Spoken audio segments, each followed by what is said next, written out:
It's the old Yogi Berra line. Predictions are very difficult, especially about the future. We are inside the Beltway Washington conventional wisdom, folks, and inside the Beltway Washington conventional wisdom has been very wrong. If you look back at 2016, even in 2020, reflected in the congressional races. But I think that I come at matters with a R by my name, and Joel K has a D by his name, but I think we both agree that it is likely that the House of Representatives is going to switch to Republican control, but that becomes, it's very much a numbers game, and what that implications of Republican control of the House are on the commercial insurance brokerage community is difficult to say, because it really depends on what the numbers are. If Kevin, unlike Nancy Pelosi, who has managed to successfully get much of her agenda, she's been able to do that with as little as a 3 and 4 vote majority. Kevin McCarthy cannot run the House effectively with a 4, 5, maybe even 10 vote majority. I think you've got at least 15 members of the Freedom Caucus who are simply not going to be there for voting for some funding bill or a bill that would be necessary to extend the debt limit for the federal government. So, and then that will trickle down on multiple fronts. So the prospects that if even one chamber flips, if the House of Representatives flips and the Senate doesn't, and therefore any major progressive agenda items, be it on taxation, climate, infrastructure, anything, Republicans will be able to successfully block those. But getting something passed is another thing entirely. Yeah, I would agree. I would agree with all of that. I would think a couple things that I would put on the radar screen is everyone I think knows this if they're reading the newspaper, which is that the momentum is shifting a little bit. So there's a little bit of a question as to whether or not Republicans do win the House. I think it's probably 50-50 right now. And so I've been spending a lot of time with Democratic leadership, and of course everyone's in their bubble and they hear what they want to hear. But there was a good point made to me over this past weekend, which was that the first time you're lucky, the second time is coincidence, the third time it's real. And this was being talked about in the context of Democratic wins in Kansas on the abortion referendum, which is a very red state. They voted blue. The flipping of the House seat in New York for Democrat Pat Ryan, a seat he should not have won. He won that. And the third being, why can't I think of the third right now?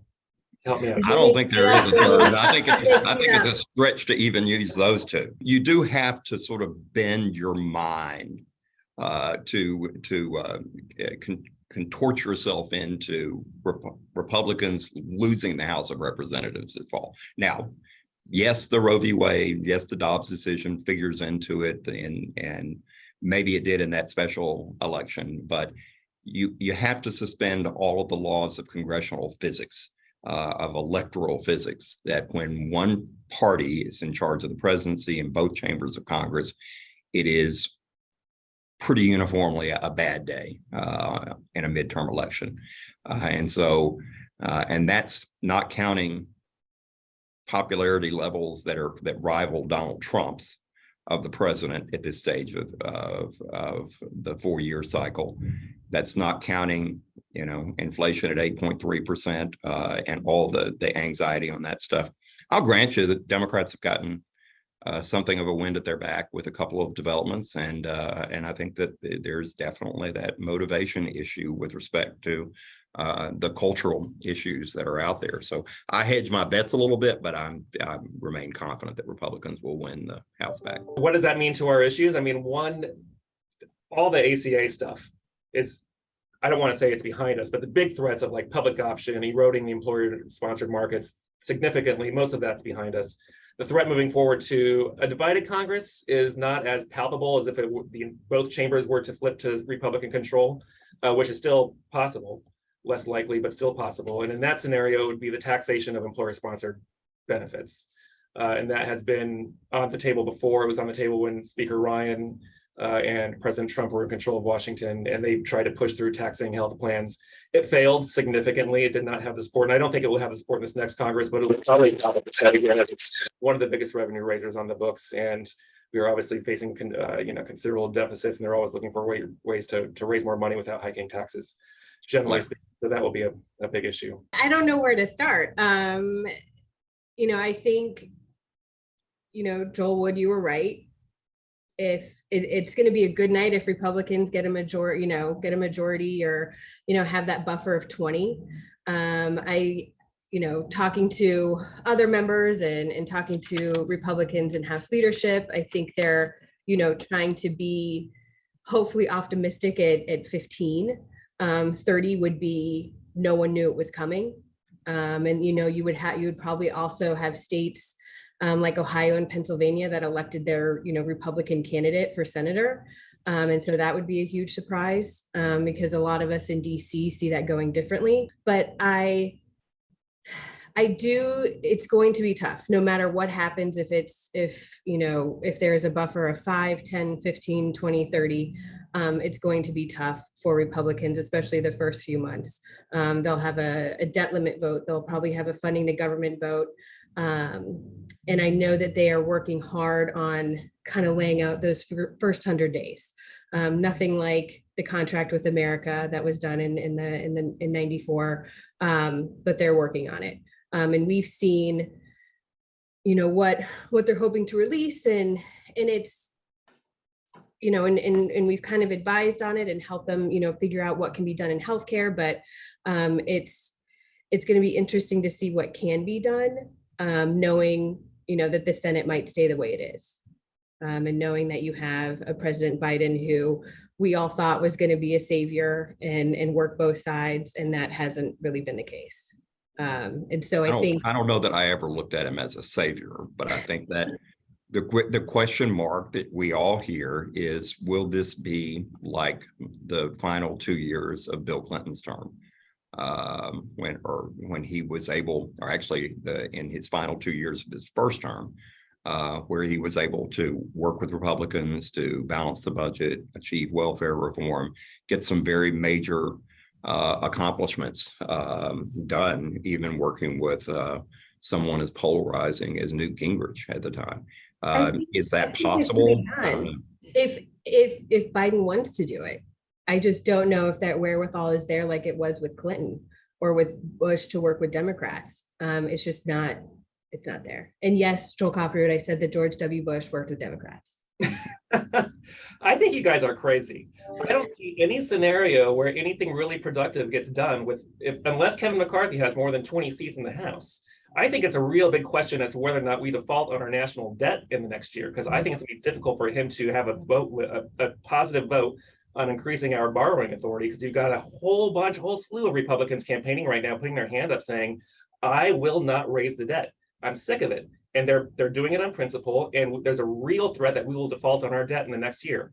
And you think inflation is bad now, you wait till the value of the dollar plummets in this global economy. So I think that's the real threat. It's very difficult for me to say that Biden's not reaching out. I think it's crazy, considering we just passed major bipartisan vote on the infrastructure bill, big bipartisan vote on the CHIPS plan to bring back the chip manufacturing to the States from Taiwan and all over the world, so that we can hopefully have some kind of end to these the global supply chain issue.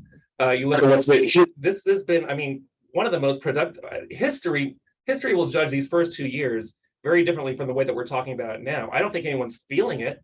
We're not seeing roads and bridges yet. We're not experiencing the jobs from all of this stuff yet, but we will in 2 to 3 years.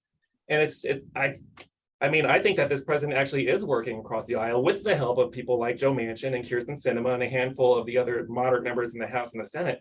But he's gotten a lot done with bipartisan. Moderate Democrat members aren't across the aisle.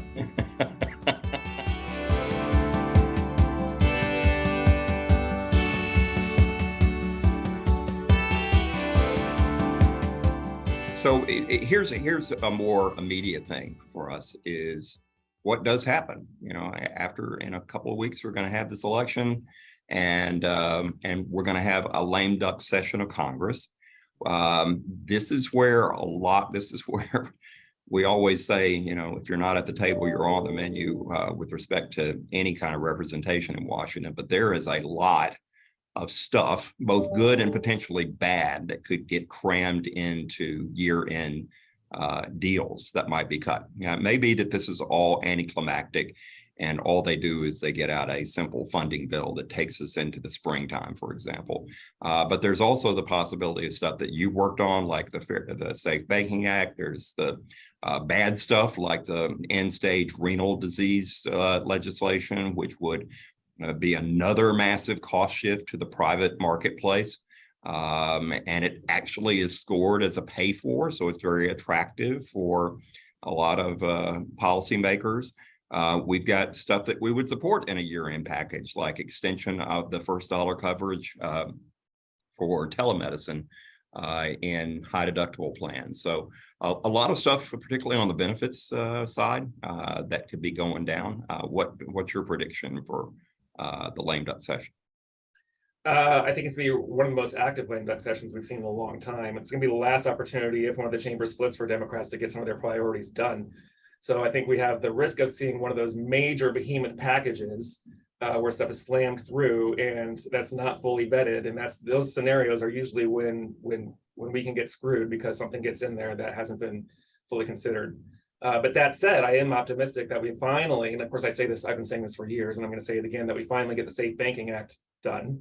The politics of the scenario is what's going to push that through. And of course, the Safe Banking Act, if you aren't already aware, is the legislation that would allow financial services to provide their products and their services to the marijuana industry without running afoul of the federal prohibitions that currently exists.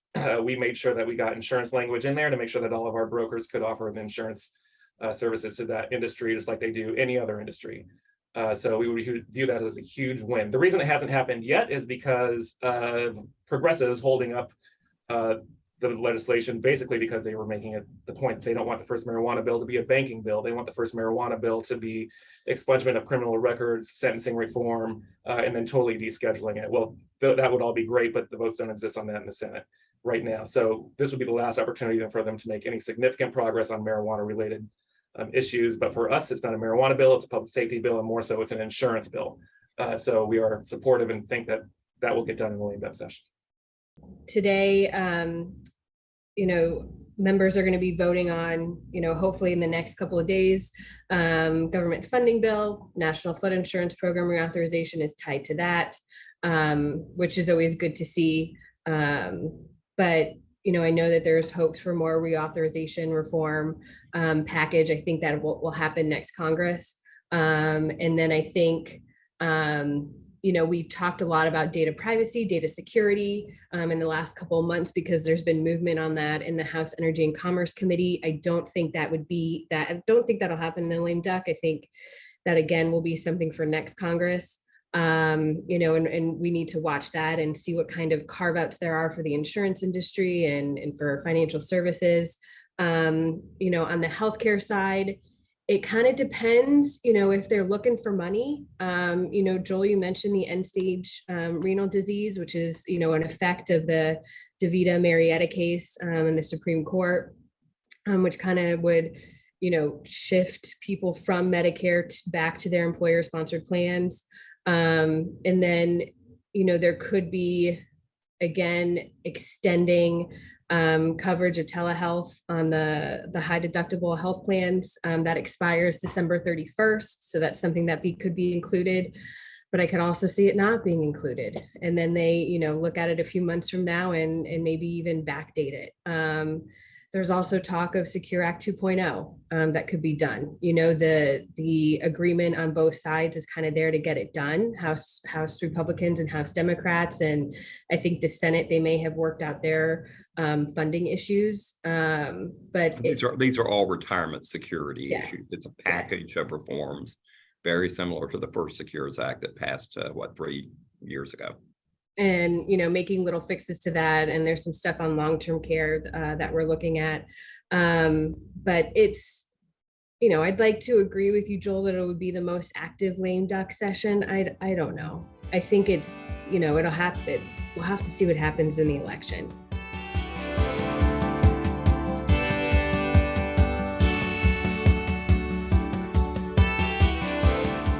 if we can cross over into the vortex and imagine bipartisan legislation, I think there is a lot of sentiment on both sides of the aisle for data privacy legislation. The historic struggle on this has been really essentially two issues: private rights of action and whether or not a federal law will be preemptive, whether it will be the ceiling or the floor. And you've got California and other jurisdictions that are very progressive on this stuff, and they want any federal standard to be merely the floor on which they can add. So that's, if you can ever resolve those two particular issues, it sure would be nice if we could get to a single preemptive data privacy standard that everybody can live with. The other thing that will definitely be on our agenda next year, we're now almost a full year into brokers complying with the mandate of full transparency for ERISA plans prospectively on compensation. And we find it galling that the PBMs, the pharmacy benefit managers, do not believe that this legislation, which was aimed at every aspect of the healthcare ecosystem, does not apply to them in terms of transparency. That is a significant goal of ours, along with many others in the employer community. We're going to fight for that next year. And I think that much as many people thought that Congress would never go there on rolling big pharma on the Medicare drug negotiation, which we don't feel that great about, because honestly, it's going to contribute to the cost shift as Medicare negotiates initially 10, and then it moves it up to 26 of the top drugs. That always worries us. It's not so much the Medicare for all or the public option or the kinds of things that are understandably a threat to our benefits business, but rather the mission creep of how the private market just keeps getting socked with the cost shift. And so there's going to be some opportunities for us next year. And I think that pharma is a little bit back on their heels on this stuff, but I think especially the PBMs, at a minimum should be transparent. And we're going to work both with regulators at the Department of Labor and with congressional leaders, if necessary, to see to it that they abide by the same transparency standards that all of our broker members are abiding by today. That's right. And we're building momentum on that, right? We're working with some of the other current transparent PBMs that are in the marketplace and talking to members of Congress. And there's historic precedent on Congress and the congressional side, especially in the Senate, for supporting this position. As long as we're on, we also can't have this call without talking about ESG, particularly the E and the wildfire scenario that is really being underscored in California, but it's really happening all over the world. And we're seeing some market failures right now for high-end homes in California, but there's a real threat that this could expand to other markets and markets that are more imperative to our membership. So we are paying very close attention to that. We're talking to the carrier community, we're talking to folks on the Hill, and we're looking for what is the right solution to this. I mean, there's a lot of anxiety that this could be the canary in the coal mine kind of situation that's only going to get worse. We're also working with our partners overseas, with brokers all over the world to hear their ideas and how they're working with their governments on this, because this is a climate issue. It's not specific to regions or countries.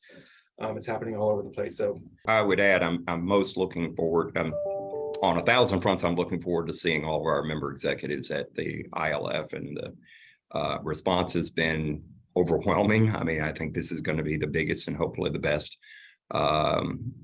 meeting globally of the brokerage and carrier community.